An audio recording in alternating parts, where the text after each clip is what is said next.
Chapter 27. When morning came, all the chief priests and the elders of the people took counsel against Jesus to put him to death. And they bound him and led him away, and delivered him over to Pilate the governor.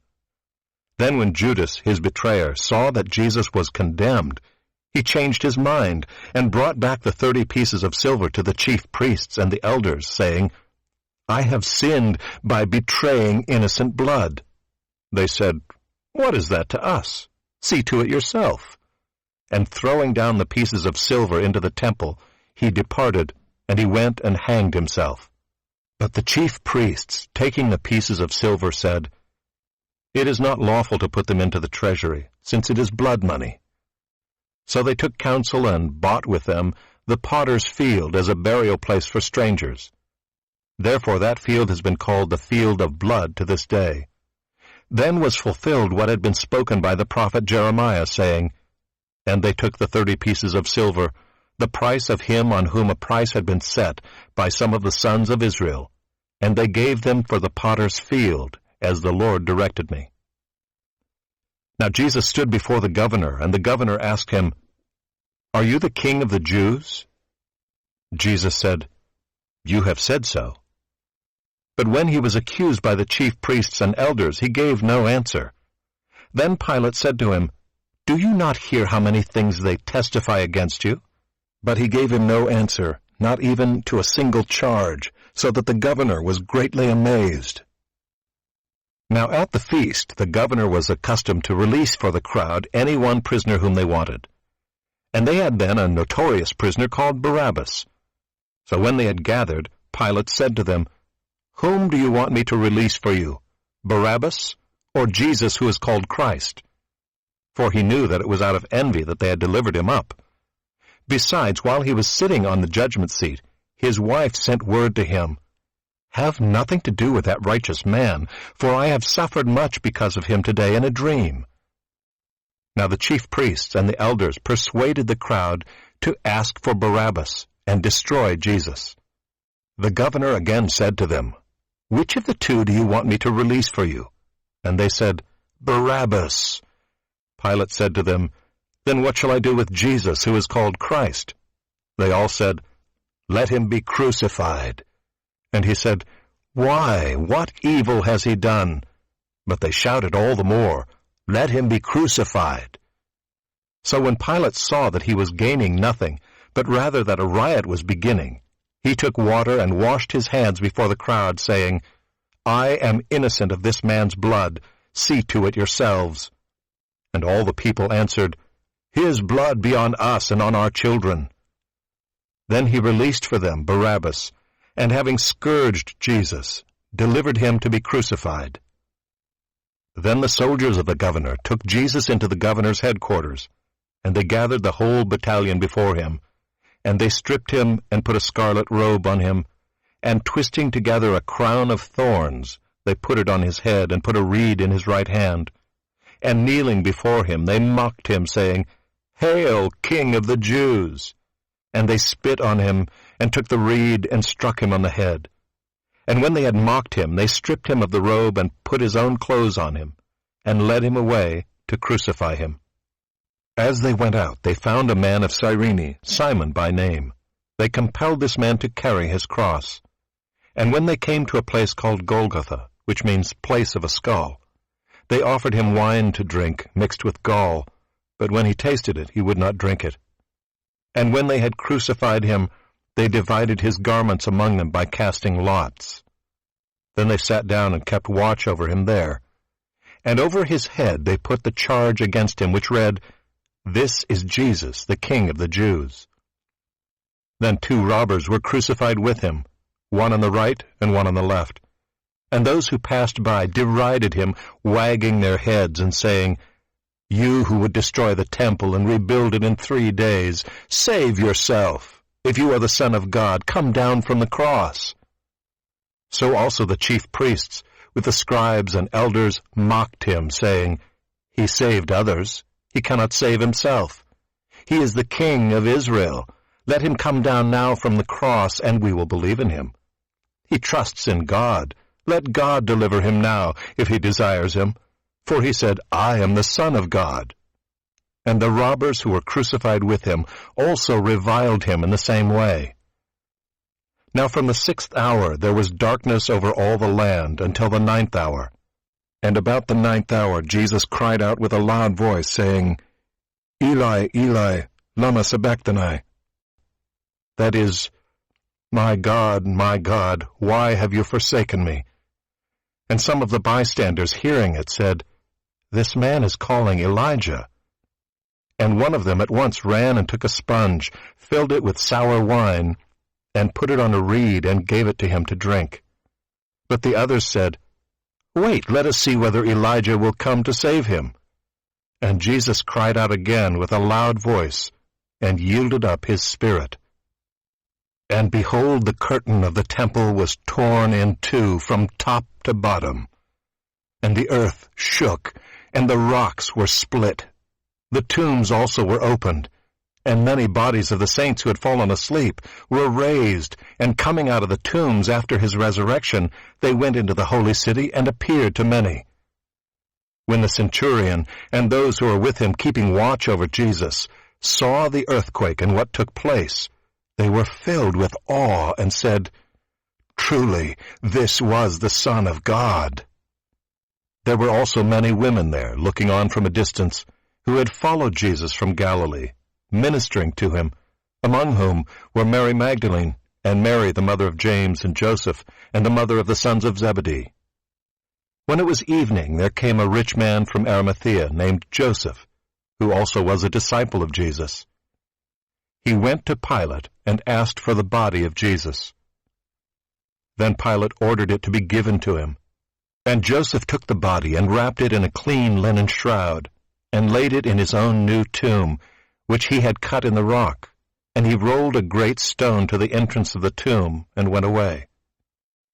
Mary Magdalene and the other Mary were there, sitting opposite the tomb. The next day, that is, after the day of preparation, the chief priests and the Pharisees gathered before Pilate and said, Sir, we remember how that impostor said, while he was still alive, After 3 days I will rise.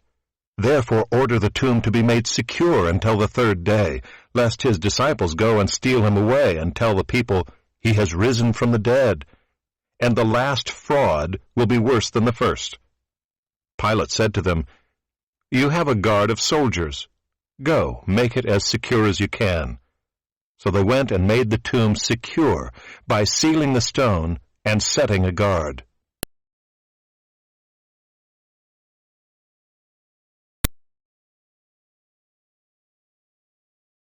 Matthew 27. The closing scenes of the Lord's life are told by Matthew in a way that emphasizes the excessive guilt of the leaders of Israel. This feature has been noticeable all through, and we especially see it in Matthew 23. The opening verses of this chapter show us that though his official condemnation had to come from Pilate, yet the animus that hounded him to his death was found with them. The sequence of the story is broken by a parenthetical paragraph giving us the miserable end of Judas. It looks as if he had expected the Lord to evade his adversaries and pass from their midst as he had done aforetime, but now seeing him condemned and submitting to their hands, he was filled with remorse and horror at what he had done. His was not the genuine repentance to salvation not to be repented of, for that goes hand in hand with faith. Now faith was what he lacked, for had he possessed it he would have turned to his master, as did Peter, who also had grievously failed.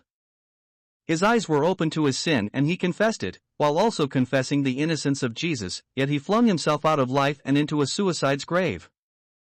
The very man who was instrumental in handing the Savior over to his foes had to confess his innocence.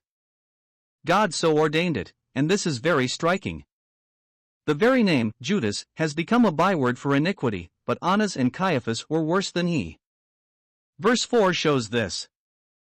Judas betrayed innocent blood and they condemned it. He at least had some feeling of remorse for what he had done, sufficient to drive him to self-destruction. They had no feeling whatever.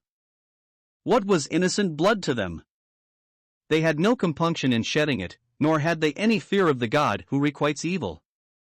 They were prepared to murder the innocent, saying in their hearts, Thou wilt not require it, Psalms 10 verses 8 and 13. Had they the smallest fear of God, they would never have said, "His blood be on us, and on our children," as recorded in our chapter. Judas never profited by his 30 pieces of silver.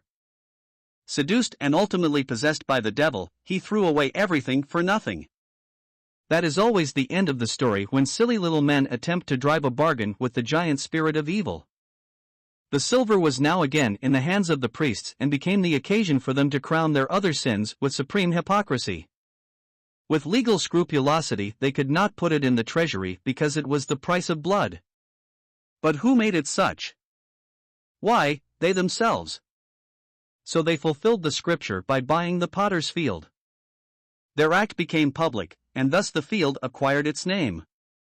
The irony of divine governmental judgment can be discerned in the name, for that land has been a field of blood and a burial place for strangers ever since that day, and will be yet in larger measure, and until the day when at last the Redeemer shall come to Zion. The religious authorities had now handed Jesus over to the civil governor, and verses 11 to 26 relate what transpired before him. When examined by Pilate before the multitude, Jesus only uttered 2 words, "Thou sayest," the equivalent of one English word, "yes." He confessed that he indeed was the King of the Jews, which was the specific charge laid at his door in the presence of the Roman power. The 3 synoptic Gospels agree on this point.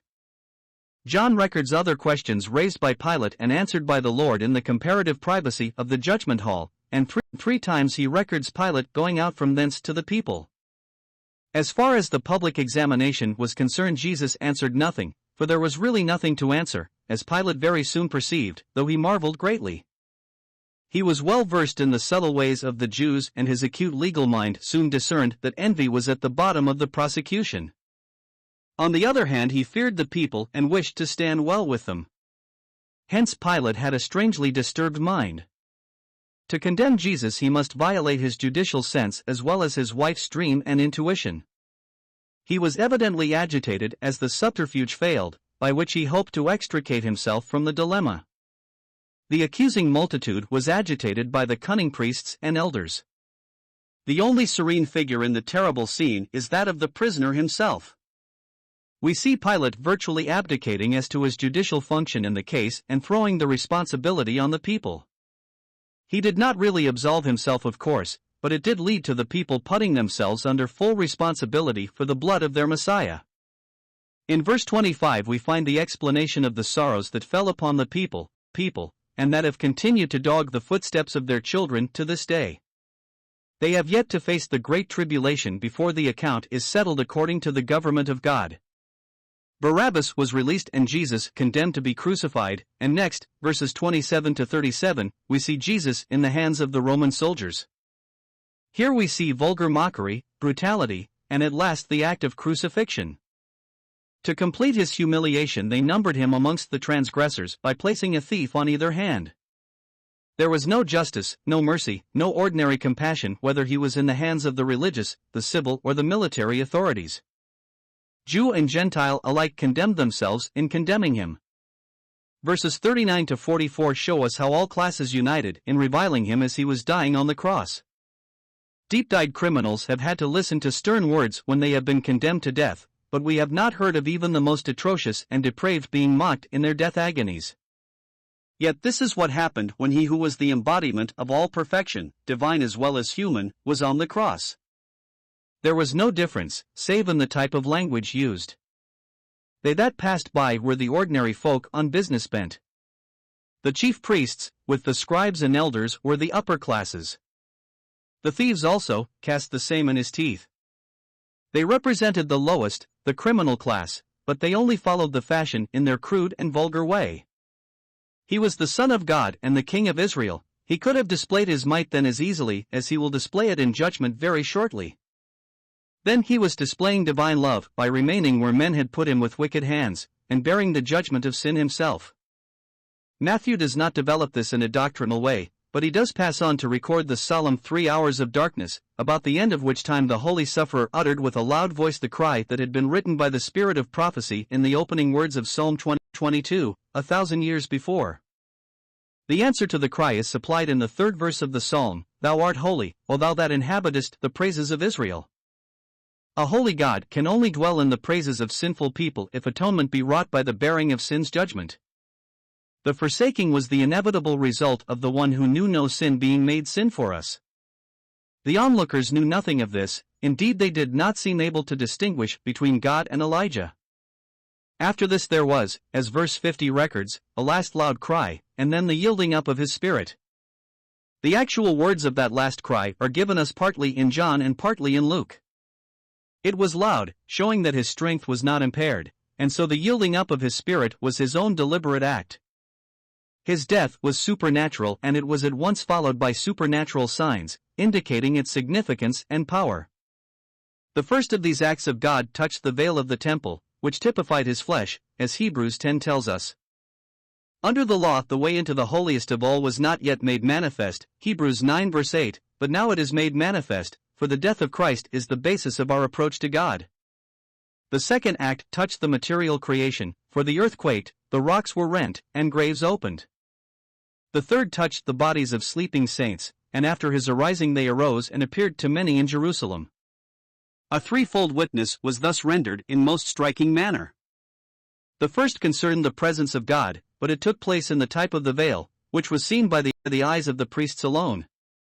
The second in the realm of nature must have been felt by everybody. The third, doubtless, was for the eyes of true saints alone.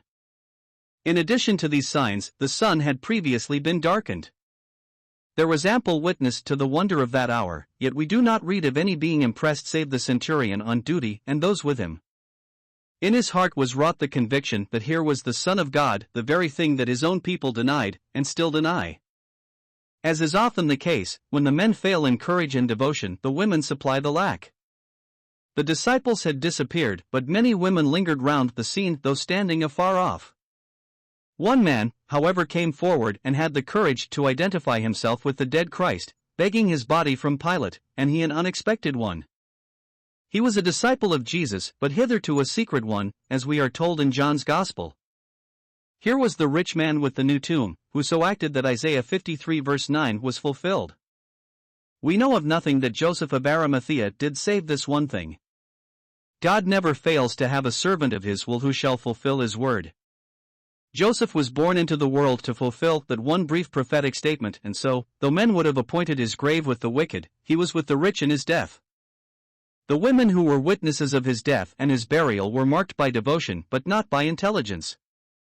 It was his bitter enemies who remembered that he had predicted that he would rise from the dead.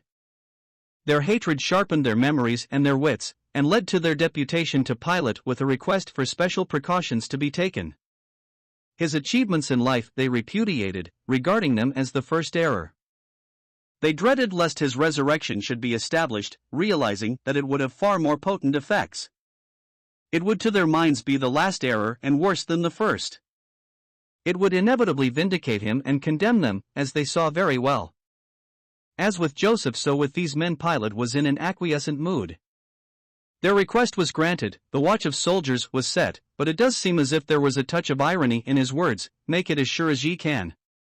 They did all they could, and in result accomplished nothing save putting the fact of his resurrection beyond all reasonable doubt when once he was risen, and their elaborate arrangements were all brushed aside. God turned their wisdom into folly and made their scheme serve his own purpose and overthrow their own.